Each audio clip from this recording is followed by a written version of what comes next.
308페이지 5번 문제 보자. 도시지역 외 지역 이렇게 돼 있는데 도시지역 외 거기다 문제에다 밑줄 하나 할까요? 도시지역 외. 요게 힌트죠. 그래서 자 아까 완화되는 규정들 다시 한번 정리해 보자. 지구단위 계획구역에서는 자, 일단 국계법에서 세 가지 완화되는 규정이 건축 제한, 그 다음에 건폐율, 그 다음에 용적률, 그 다음에 건축법에서 완화되는 규정이 5가지 있죠. 대지와 도로와의 관계, 그 다음에 대지 안의 조경, 그 다음에 높이 제한, 그 다음에 1조 등의 확보를 위한 높이 제한, 그 다음에 공개 공지, 그 다음에 주차장법에서 2가지 규정을 준용해 주는데 둘 다가 부설 주차장 설치 기준입니다.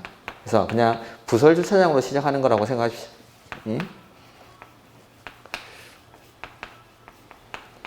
그래서 이렇게 완화가 되는데 이걸 다시 도시지역이랑 비도시지역 이렇게 구분하는 거죠. 그래서 국계법 규정은 도시지역이든 비도시지역이든 똑같이 완화가 됩니다. 그래서 건축 제한 완화할 수 있고, 그 다음에 건폐율은 최대 150%, 비도시지역도 150%, 그 다음에 용적률은 얼마까지? 200%, 최대 200%. 그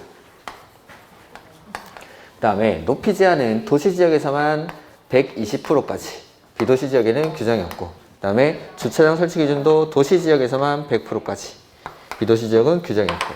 그래서 지금 보면은 문제에 도시지역 외 지역이라고 돼 있으니까 비도시지역을 기준으로 문제를 푸셔야겠죠. 그래서 보면은 당해 용도지역의 건폐율은 얼마까지?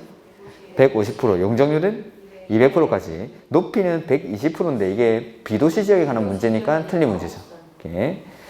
그 다음에 계획관리지역, 이게 이제 좀 어려운 지문인데 계획관리지역에 지정된 개발진흥지구 내의 4번, 5번이 거의 비슷한 지문인데 보면 개발진흥지구 내의 지구단위 계획구역에서는 건축물의 용도, 종류 및 규모 등을 완화해 적용할 수 있다.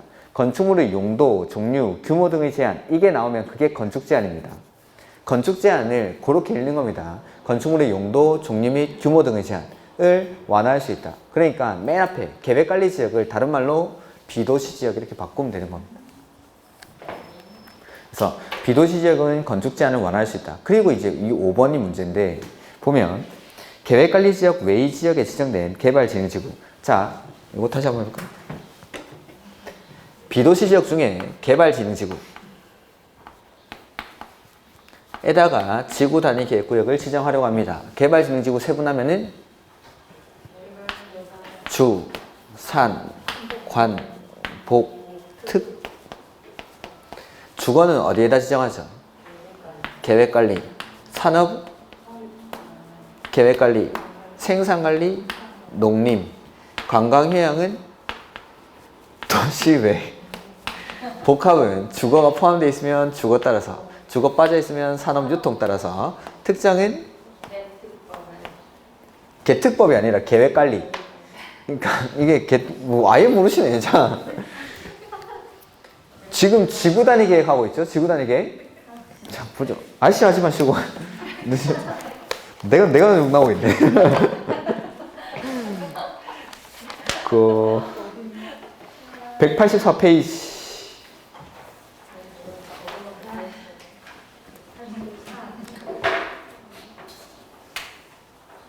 184페이지에 위쪽에 보시면은 표에 개발진흥지구라는 칸이 보이시죠? 네. 그거 비도시지역에 자 지구단위 계획구역을 지정할 수 있는 지역이 계획관리지역, 개발진흥지구, 그 다음에 용도지구에서의 행위제한 등을 폐지하고 그 지정된 용도지구를 폐지하고 지구단위 계획으로 대체하려는 지역, 요 세 군데에다 지정하는데 자 계획관리지역은 이렇게 됐고 개발진흥지구는 이렇게 세분하면 5가지로 지정을 하는 세분이 되는데 각각의 개발진흥지구들마다 지구단위 계획구역이 지정될 수 있는 지역이 다르다는 겁니다. 그러니까 이게 어떻게 나오냐면 계획관리지역에 지정된 계획관리 지역에 지정된 주거개발진흥지구는 지구단위 계획구역으로 지정할 수 있다. 이렇게 나옵니다. 맞습니까? 틀렸습니까? 맞습니다. 맞죠? 주거개발진흥지구는 어디다가 지정되어 있을 때? 계획관리에 지정되어 있을 때 지구단위 계획구역으로 지정될 수 있다라는 겁니다. 자, 주거지역에 지정된 주거개발진흥지구는 지구 단위 계획구역으로 지정할 수 있다. 틀렸죠. 지금 이게 아예 대전제가 비도시 지역을 보고 있는 겁니다. 그러니까 아마도 문제에다가 비도시 지역의 지구 단위 계획구역을 지정하는 경우라고 나와 있을 겁니다. 그러니까 이런 것들은 아예 안 되고, 이거 다른 것도 해볼까요? 농림지역에 지정된 산업, 유통, 개발 진흥지구는 지구 단위 계획구역으로 지정할 수 있다. 맞습니까? 산업, 유통은 계획관리, 생산관리, 농림. 그러니까 되죠. 농림지역에 지정된 산업, 유통, 개발 진흥지구는. 그러면 자연환경 보전지역에 지정된 관광, 휴양, 개발 진흥지구는 지구 단위 계획구역으로 지정할 수 있다. 맞습니까? 이 정도 하면 빨리 해야죠. 이렇게 여러 번 했는데. 관광휴양은 도시외니까 녹지 안 되라고. 관리, 농림, 자연환경 보전지역 중에 어디든지. 이런 식으로 지문을 냅니다. 지문을. 그러니까 요거 나오는 거면 요거. 방금 보면은 자 5번에 이거 설명하려다가 이거 하셨네. 계획관리지역 외지역에 지정된 개발진흥지구. 자 보면은 계획관리지역 여기 보면 일단은 계획관리지역은 다 지정할 수 있습니다. 그러니까 이런 지문이 나왔을 때 계획관리지역에 무슨 개발진흥지구를 지정하는 경우 지구단위 계획구역을 지정할 수 있다. 무조건 오는 지문. 자 보면은 주거 계획관리 되죠. 산업유통도 계획관리 되죠. 관광휴양은 도시외니까 계획관리 됩니까? 되죠. 복합은 주거 따라가면 계획관리 되죠. 산업유통 따라가도 계획관리 되죠. 특정 계획관리 되죠. 그러니까 계획관리는 다 되는 겁니다. 그래서 계획관리지역에 지정된 무슨 개발진흥지구는 지구단위 계획구역으로 지정할 수 있다. 옳은 지문. 그래서 지금 5번 보면은 계획관리지역 외의 지역에 지정된 개발진흥지구. 그러면은 계획관리지역 말고도 다른 지역에 지정된 개발진흥지구도 지구단위 계획구역으로 지정될 수 있는 가능성이 있습니까 지금? 네. 계획관리지역 아닌데도 생산관리, 농림, 도시 외의 지역 이런데. 즉 보면은 계획관리지역 외의 지역에서도 개발진흥지구에다가 지구단위 계획구역으로 지정을 할 수가 있는데 개발진흥지구 내의 지구단위 계획구역에서는 건축물의 용도, 종류 및 규모 등을 완화하여 적용할 경우 아파트 및 연립주택은 허용되지 않는다. 이게 옳은 지문이라는 거죠. 아까 3번이 틀렸으니까. 이게 설명이 안 나와 있나? 나와 있네. 309페이지. 거기 2번에 자, 아파트를 지을 수 있고 없고 이런 것들이 건축 제한인 겁니다. 건축 제한. 그러니까 각각의 용도 지역이나 각각의 용도 지구마다 어떤 건물을 지을 수 있고 어떤 건물을 지을 수 없고 이런 것들이 건축 제한입니다. 그러니까 비도시 지역, 계획관리 지역에는 건축 제한 완화해 줍니까? 네, 완화되죠. 그러니까 건축 제한이 완화가 되니까 그 건축 제한 완화를 통해서 완화를 받는 겁니다. 완화를 받는데 보면은 그 309페이지 2번에 니은 지구단위 계획구역에서는 지구단위 계획으로 건축물의 용도, 종류 및 규모 등을 완화해 적용할 수 있다. 네, 건축 제한을 완화할 수 있다는 거죠. 다만 개발진흥지구에 지정된 지구단위 계획구역에 대해서는 공동주택 중 아파트 및 연립주택은 허용되지 아니한다. 제가 기본서에도 이거 믿고 쳤습니다. 그러니까 보면은 개발진흥지구에다가 지구단위 계획구역을 지정해가지고 지구단위 계획으로 건축 제한을 완화한다 하더라도 아파트나 연립주택은 허용을 하지 않겠다라는 겁니다. 근데 가로 안에 보면은 뭐는 제외하죠? 두 번째 줄 계획관리지역에 지정된 개발진흥지구는 제외라고 되어 있죠. 그럼 반대로 말하면 계획관리지역에 지정된 개발진흥지구는 지구단위 계획구역으로 지정해서 건축 제한을 완화하면 아파트를 지을 수 있다는 아파트나 연립주택을. 이렇게. 근데 계획관리지역이 아닌 다른 지역의 개발진흥지구에다가 지구단위 계획구역을 지정했을 때는 건축 제한을 완화한다 하더라도 아파트나 연립주택을 건설할 수 없다. 요거. 그래서 이런 것들은 어려운 지문이긴 한데 시험에 나왔었으니까 한번 기억하는 거죠. 이렇게. 그래서 건축물의 용도, 종류 및 규모 등의 제한, 뭘 지을 수 있고 뭘 지을 수 없고 이런 것들을 건축 제한이라고 합니다. 그 건축 제한 완화가 되긴 하지만 계획관리지역 외의 지역에 지정된 개발진흥지구에 지정을 했을 때에는 아파트나 연립주택은 허용하지 않는다는 거. 그 다음에 310페이지 틀린 것. 주민은 지구단위 계획 위반 제한할 수? 지구 단위 계획 수립하는 것도 제한할 수 있고 변경하는 것도 제한할 수 있고 지구 단위 계획구역을 지정하는 것도 제한할 수 있고 변경하는 것도 제한할 수 있고 그 다음에 2번 개발 제한 구역에서 해제되는 구역 중 계획적인 개발 또는 관리가 필요한 지역은 지정될 수 있다. 할 수 있다 이렇게 끝났죠? 그러면 개발 제한 구역에서 해제가 되면 개발이 될까요? 네. 개발 제한 구역, 공원, 뭐 시가 조정구역, 도시자연 공원구역 이런 데서 해제되는 지역은 지정할 수 있다라는 거. 그 다음에 3번에 시장 또는 군수가 위반한 지구 단위 계획의 수립이나 변경에 관한 관리 계획은 누가 결정하죠? 시장 군수가 직접 결정하는 사유죠. 그래서 시장 군수가 직접 관리 계획을 결정할 수 있는 경우가 이거 첫 번째 게 이거. 지구 단위 계획구역의 지정이나 변경, 지구 단위 계획의 수립이나 변경에 대해서 시장 군수가 위반한 건 시장 군수가 결정합니다. 두 번째는 지구 단위 계획으로 대체하기 위한 용도지구의 폐지. 이 두 가지는 시장 군수가 직접 결정할 수 있는 거. 근데 두 번째 말한 건 관할 도지사와 협의한 경우에만. 오케이. 그 다음에 4번. 기준 누가 정하죠? 국장이 지정하는 거지. 협의하는 게 아닙니다. 그냥 국장이 지정한다. 협의하는 거 아니고. 5번. 도시지역 외지역으로서 용도지구를 폐지하고 그 용도지구에서의 행위제한 등을 지구단위 계획으로 대체하려는 지역은 지구단위 계획구역으로 지정할 수 있다. 그렇죠? 마지막 게 이거였죠. 그 다음에 7번. 옳은 것. 주택법에 따라 대지조성사업지구로 지정된 지역의 전부에 대해서 지구단위 계획구역을 지정할 수 있다. 있다. 그럴 수 있죠. 계속 옳은 말만 나오네. 이 컨디션이 안 좋아지면 본능에 가까워지면서 이게 틀린 게 아닐 키워서. 자, 주택법에 따라 대지조성사업지구를 지정하면은 대지를 조성해서 이제 아파트를 짓겠죠? 그러니까 개발이 일어나는 것입니다. 그러니까 지정할 수 있다. 이렇게. 그 다음에 2번.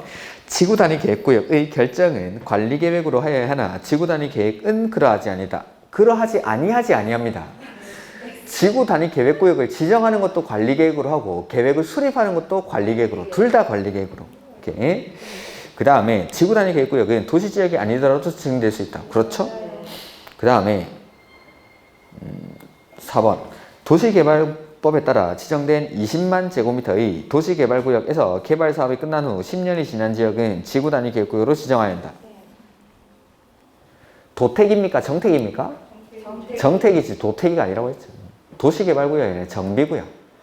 정비구역에서 사업이 끝난 후 택지개발지구에서 사업이 끝난 후 도시개발구역이 아니라 이렇게. 도시개발구역이랑 정비구역이 아니라 택지개발지구랑 정비구역. 정택이.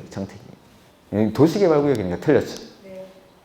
그 다음에 5번. 도시지역 내에 지정하는 지구단위 계획구역에 대해서는 당해 지역에 적용되는 건폐율 200% 이내에서 건폐율을 완화해 적용했습니다. 건폐율은 150%. 그 다음에 이거 넣어놨네. 제가 아까 말했던 그 풀지 말라는 용적률 문제 이겁니다. 딱 한 번 나왔는데 자 한번 해보죠. 아까 연습했으니까 한번 해보죠. 갑은 도시지역 내에 지정된 지구단위 계획구역에서 제3종 일반 주거지역인 자신의 대지에 건물을 건축하려는 바 그 대지 중 일부를 학교 부지, 공공시설 부지로 제공을 했죠. 그리고 국계법령상 다음의 조건에서 지구단위 계획을 통해서 완화되는 용적률을 적용할 경우 갑에게 허용될 수 있는 건축물 최대 연면적은 이건 또 연면적을 물어봤죠. 이게 꼬워가지고 막 엄청 어렵게 낸 거죠. 보면은 갑의 대지 면적이 1000이죠.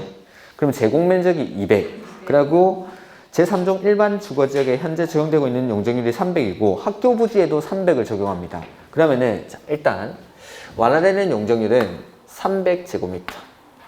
300%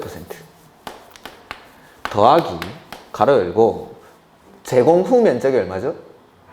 800. 1000에서 200을 제공했으니까 분모에는 제공 후 면적. 그 다음에 1.5 곱하기 제공면적이 200제곱미터에다가 이 제공되는 면적에도 용적률은 300%를 적용한다라고 했었죠. 이렇게. 그러면은 일단 가로 한부터 정리해보면은 200 곱하기 300%는 600에다가 1.5 곱하면 900. 65, 39, 900. 그러면 800분의 900이죠. 800분의 900. 계산은 계산기가. 그러면은 이거 어떻게 되지? 9. 저도 산수가 약해서 1, 8, 그 다음에 1. 그러면은 1, 8, 2, 1.112 이렇게 됩니까? 맞습니까 진짜로? 계산 안 해보셨습니까?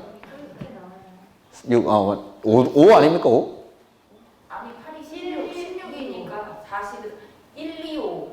8, 26. 그럼 125. 이렇게 되죠. 5가 나와야 되는데 2까지만 말하길래 여기까지 125. 1.1125? 125입니까? 그렇게. 그러면 요걸 퍼센트로 바꾸면 두 칸 뒤로 가면 되죠? 112.5. 그럼 앞에 거랑 더하면 412.5%. 내가 완화받는 용적률은 412.5%입니다. 이게 끝이 아닙니다. 이게 끝이 아닙니다. 보면은 여기 맨 끝에 보면은 건축물의 최대 연면적은이라고 되어 있죠? 내가 지을 수 있는 최대 연면적을 구해야 됩니다. 연면적은 어떻게 구하죠?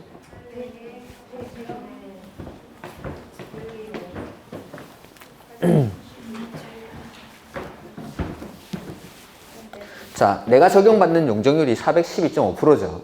그리고 대지 면적은 800, 200을 제공했으니까 1000 하면 안 됩니다. 800. 그러면은 대지 면적 분의 연면적. 우리가 이제 X값 구해야 되죠? 그럼 800에다가 4.125를 곱해주면 됩니다. 그게 정답. 그럼 계산은 계산기가 할 겁니다. 800에다가 4.125를 곱해주면 됩니다. 그러니까 이거는 용적률을 구하는 거에서 끝나는 게 아니라 다시 또 연면적까지 구하게끔 아예 그냥 틀리라고 낸 문제인 겁니다. 이거 풀고 있으면 큰일 납니다, 이거. 물론 계산기 있으면 금방 풉니다. 풀 수 있는 사람들은. 근데 이거 이렇게까지 생각하기가. 그러니까 주의하셔야 되는 게 계산 문제는 항상 맨 끝에 뭘 구하라는지를 보셔야 됩니다. 뭘 구하라는지. 그래서 보통은 이렇게 나오면은 완화되는 용적률을 구하고 끝나는 게 많은데 완화되는 용적률을 가지고 해당 대지의 요거 연면적을 구하라고 했으니까 거의 이거는 수학 문제죠. 우리 수준에서는. 산수도 아니고. 그래서 어렵습니다. 그 다음에 312페이지. 기반술 유발개수라는 건데 내 프린트를 하나 해온다는 깜빡이네. 제가 다음 주에 기반술 유발개수는 제가 정리를 해가지고 표로 하나 나눠드리겠습니다. 요새 제가 깜빡했네. 그래서 기반술 유발개수 요거는 제가 다음 주에 표로 하나 나눠요. 똑같은 숫자들 0.7이 대부분입니다. 이게 0.7이 대부분이고 제일 높은 건 2.1 위락시설이고 1.9가 관광휴게시설이고 2종 근생은 1.6이고 1종 근생이랑 판매시설은 1.3이고 뭐 이런 게 있습니다. 그런 것들을 제가 같은 숫자끼리 묶어 놓을 겁니다. 그래서 그런 것들을 가지고 볼 테니까 일단은 놔두시죠. 이거는. 그래서 지금 보면은 기반술 유발개수가 가장 큰 것 일단은 그 기반시설 유발개수 통틀어서 제일 큰 건 위락시설입니다. 2.1. 근데 그거 내면 다 알 것 같으니까 관광휴게시설을 정답으로 만들었습니다. 1.9. 그래서 정답이 1.9. 그리고 공장이 나오죠. 그 공장은 절대 정답 아닙니다. 공장은 0.3부터 2.1까지 엄청 많습니다. 공장이 한 20몇 개지 그러니까 공장은 종류들마다 그 기반시설 유발개수가 다 다릅니다. 그러니까 그 유발개수는 다 못 외우니까 절대 정답으로 안 낼 겁니다. 그러니까 지금 보면은 뭐 비금속, 광물, 제조, 제품 공장 뭐 이렇게 되는데 이거는 공장의 종류가 한 20몇 가지 되는데 그 공장들마다 기반시설 유발개수가 다 다릅니다. 이렇게. 지금 벌써 기반시설 앞에가 문제가 막 섞여 있어가지고 개발행 허가는 뒤쪽에 있죠. 보면은 여기 7번 문제. 그냥 일단은 앞에 것도 다 풀어놓죠. 그냥 어차피 기반시설 부담구역을 뭐 설명을 안 한 거 아니니까 다음 주에 이론 강의를 좀 더 많이 하는 거니까 이번에 기반시설 부담구역에서 기반시설 설치 비용에 관한 설명으로 틀린 것. 기반시설 설치 비용 산정 시 기반시설 설치에 필요한 용지 비용도 산입된다. 그렇습니다. 기반시설 설치 비용에는 기반시설 설치 비용뿐만 아니라 그에 필요한 용지 확보 비용까지도 포함을 합니다. 오케이. 그 다음에 기반시설 설치 비용 납부할 때 물납할 수 있습니까? 네, 원칙은 현금, 신용카드, 직불카드로 납부하는 게 원칙이지만 그와 비슷한 토지로 하는 납부도 허용된다. 물납을 인정한다. 그 다음에 기반시설 설치 비용의 관리 및 운영을 위해서 기반시설 부담구역별로 특별회계를 설치해서 다른 비용이랑 섞이지 않게끔 특별회계를 설치해서 따로 관리를 합니다. 그 다음에 의료시설과 교육연구시설의 기반시설 유발개수는 다릅니다. 의료시설이 0.9고 교육연구시설이 아마 0.7인가? 그렇죠. 4번이 정답이고 5번에 기반시설 설치 비용을 부과받은 납부 의무자는 납부기일 연기 또는 분할 납부가 인정되지 않는 한 언제까지 내야 되죠 이거? 자, 기반시설 설치 비용의 부가대상 행위는 200제곱미터를 초과하는 건물의 신축이랑 증축에 대해서 비용을 부과하죠. 그리고 이렇게 비용을 부과받을 때에는 부과하는 시기는 허가받은 날로부터 2개월 안에 부과를 합니다. 그리고 납부하는 시기는 건물 쓰기 전까지, 즉 사용, 승인, 신청 시까지 비용을 납부를 해야 된다는 거. 네. 그래서 이 문제는 그러니까 그 4번 지문을 알아서 푸는 게 아니라 나머지 지문들을 다 좀 익히 봤던 지문들이니까 나머지를 제끼고 해가지고 4번을 골라내는 게 가장 효율적인 방법이었죠. 그 다음에 또 나오죠. 그러니까 기반시설 유발계수를 안 볼 수가 없는 게 이렇게 시험에 자주 나오기 때문에 보는 건데, 일단은 기반시설 유발계수가 가장 높은 것 해가지고 1번인데 이거 기출문제 아닌가? 이런 것도 나왔나? 1종근생은 1.3입니다. 그러니까 우리가 이제 공인중개사 시험이다 보니까 주택이라든지 근린생활시설이 정답으로 되는 경우가 많습니다. 그래서 제가 아까 말씀드렸던 게, 자, 대표적으로 일단 주택이 공동주택이랑 단독주택은 0.7입니다. 둘 다. 그러니까 공동주택이 기반시설 유발계수가 높다라는 건 더 많은 기반시설을 유발하는 거죠. 공동주택이 훨씬 높을 것 같지만 둘 다 0.7. 그 다음에 1종근생은 1.3. 이랑 똑같은 게 판매시설도 1.3입니다. 그 다음에 2종근생은 1종근생보다 좀 더 크고 좀 더 넓은 겁니다. 그러니까 좀 더 크고 좀 더 시끄러운 거. 그러니까 1.6입니다. 이건. 이렇게. 그 다음에 광역시의 기반시설 부담구역에 관한 설명으로 틀린 거. 보면은 기반시설 부담구역이 지정되면 광역시장은 대통령령으로 정하는 바에 따라 기반시설 설치 계획을 수립하여야 하며 이를 관리계획에 반영해야 한다. 맞죠? 기반시설 부담구역을 지정하는 사람도 특광시군, 기반시설 설치 계획을 수립하는 사람도 특광시군. 그 다음에 기반시설 부담구역의 지정은 해당 광역시에 설치된 지방도시계획위원회 심의 대상이다. 기반시설 부담구역을 기반시설 부담구역 지정할 때는 심의 거쳐서 지정하고 고시한다. 이렇게 했습니다. 근데 개발밀도관리구역이랑 기반시설 부담구역의 차이점은, 기반시설 부담구역은 요 앞에 뭐 하죠? 주민한테 의견을 듣습니다.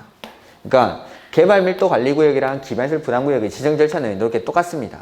심의 거쳐서 지정하고 고시하고 이렇게 하는데 기반시설 부담구역에서는 앞에 주민한테 의견 듣고 심의 거쳐서 지정하고 고시한다. 이렇게. 이런 것들은 다음 주에 다 할 겁니다. 그 다음에 그래서 심의 대상이다라는 게 심의를 거쳐야 한다라는 말입니다. 그러니까 옛날 문제에는 뭐 기반시설 부담구역, 개발밀도관리구역을 지정하려면 심의를 거쳐야 한다 이렇게 내다가 이제 문제형을 바꾸는 거죠. 심의 대상이다, 뭐 심의를 거쳐야 한다 똑같은 말입니다. 이렇게. 그 다음에 3번 광역시장은 국계법의 개정으로 해서 행위 제한이 완화되는 지역은 기반시설 부담구역으로 지정할 수 있다. 지정하여야 한답니다. 그러니까 기반시설 부담구역이라는 건 개발 행위가 막 일어나고 그로 인해서 기반시설이 부족해질 것 같은데 그 기반시설 설치가 가능한 지역이니까 개발 행위를 하게 해준다라고 했죠. 개발밀도관리구역은 아예 개발밀도가 너무 높은 지역이니까 개발 행위를 못하게 막는 곳이지만 여기는 개발 행위가 막 일어나고 있는 지역입니다. 그러니까 규제가 행위 제한이 완화되거나 해제되는 지역에다가 지정하여야 한다. 이렇게. 개발 밀도 관리 구역은 지정할 수 있다고, 기반시설 부담구역은 원칙적으로 지정하여야 한답니다. 4번 지구단위 계획을 수립한 경우 기반시설 설치 계획은 수립한 것으로 본다. 지구단위 계획의 내용 안에 기반시설에 관한 내용이 들어가기 때문에 기반시설 설치 계획을 수립한 것으로 봅니다. 그 다음에 기반시설 부담구역 지정되고 나서 기반시설 설치 계획은 얼마 안에? 1년. 아까 개발행위 허가 제한할 때 했죠. 기반시설 부담구역에서는 개발행위 허가를 제한할 수 있는 경우에 해당하죠. 기반시설 부담구역이 1년 안에 기반시설 설치 계획을 수립해야 되니까. 자, 안 배운 걸 하니까 좀 힘들죠. 그 다음에 일단은 뭐 요거 다 앞에 1번부터 이런 것들은 다음 주에 다시 풀겠습니다. 다음 주에 다시 푸는데, 그 다음에 빠르게 뭐 좀 보면은 5번은 정답만 보면 3번 개발밀도관리구역이랑 기반시설 부담구역 중복해서 지정할 수가 없죠. 개발밀도관리구역은 기반시설 부담구역 외의 지역에다가 지정하니까. 그 다음에 6번에 기반시설 부담구역에서 설치가 필요한 기반시설에 해당하지 않는 것. 기반시설 부담구역 안에 설치가 필요한 기반시설은 도로, 공원, 녹지, 학교, 수도, 하수도, 폐기물 처리 및 재활용시설 이렇게 7가지입니다. 도로, 공원, 녹지, 학교, 수도, 하수도, 폐기물 처리 및 재활용시설. 근데 그 학교 중에 안 되는 게 뭐냐면 대학교. 대학교는 필요가 없습니다. 그 다음에 자 7번 요거부터는 이제 공부했으니까 보죠. 토지 분할에 대한 개발행위 허가를 받은 자가 그 개발행위를 마치면 준공검사를 받아야 한다? 토지의 분할이랑 물건을 쌓아놓는 행위 요 2가지는 준공검사를 요하지 않는다라고 했죠. 토지의 분할이랑 물건을 쌓아놓는 행위. 그래서 1번이 틀렸죠.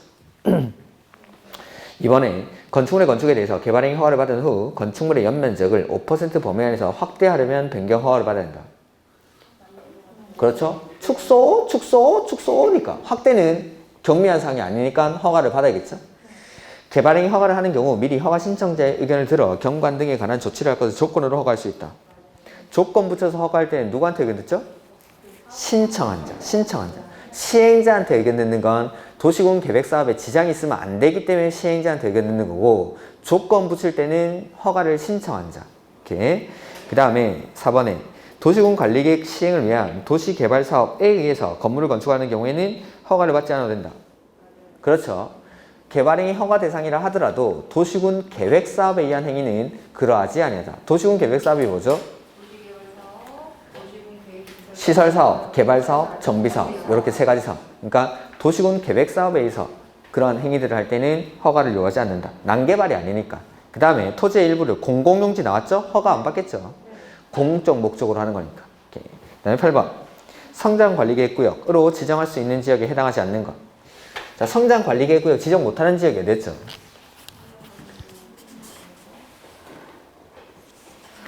주거지역, 상업지역, 공업지역. 앞에 게 중요한 게 아닙니다. 맨 뒤에 것만 보실까요? 그럼 정답이 보입니까? 1번. 그러니까 예전에 성장관리 방안이라는 게 있을 때 나왔던 문제인데, 이거는 앞에 있는 그 길다란 말들 있죠? 그게 뭐냐면 그 밑에 있는 박스. 해설에 있는 박스 있죠? 그겁니다. 그 말 뒤에다가 이 성장관리계획구역이라는 건 앞으로 성장할 것 같은 데다가 지정을 하는 거니까 이미 성장이 끝난 지역, 주거지역, 상업지역, 공업지역은 지정 대상이 아니죠. 그것만 찾으면 되는데 앞에 말에 현혹이 돼가지고 이걸 정답을 못 찾는 거죠. 앞에 말들은 그 밑에 여기가, 그러니까 요거는 아까 안 읽었으니까 한번 읽어볼까요?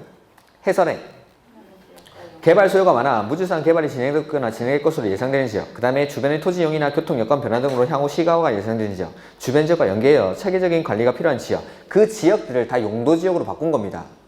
그 다음에 토지이용 규제 기본법에 따른 지역, 지구 등의 변경으로 토지 이용에 대한 행위 제한이 완화되는 지역, 그 밖에 난개발 방지와 체계적 관리를 위해서 필요한 지역으로서 대통령령으로 정한 지역. 한마디로 앞으로 성장행위가 막 개발행위가 일어날 것 같은 곳, 요런 데. 네. 중에서 주거지역, 상업지역, 공업지역은 안 된다. 이렇게. 그래서 앞에 게 중요한 게 아니라 뒤에 것들 보는 거였습니다. 그 다음에 성장관리계획에 관한 설명으로 옳은 것. 기반시설의 배치와 규모에 관한 사항은 성장관리계획에 포함되지 않을 수 있다. 포함돼야 되죠. 기반시설의 배치와 규모. 성장관리계획의 내용은 지구단위 계획의 내용이랑 똑같았죠. 집에 가고 싶습니까? 자, 성장관리계획은 지구단위 계획이랑 똑같으니까 지구단위 계획 들어가는 거 뭐죠? 용기. 그래서 기반시설의 배치와 규모, 건축물의 용도 제한, 건폐율, 용적률 이런 것들 성장관리계획도 똑같이 들어가죠. 그 다음에 주거지역, 상업지역, 공업지역은 성장관리계획의 수립 대상지역이 아니다. 그렇죠? 지정할 수 없으니까. 성장관리계획이라는 건 성장관리계획구역에서 수립하는 겁니다. 그 다음에 디귿. 계획관리지역에서 경관계획을 포함하는 성장관리계획을 수립한 경우에는 계획관리지역에서 건폐율은 얼마만큼? 50%. 이것도 예전에 성장관리 방안이 있을 때 나왔던 문제입니다. 그래서 4번이 정답이고, 기반시설 부담구역인데 문제가 섞여 있어가지고 시간 되는 데까지 지금 풀어보고,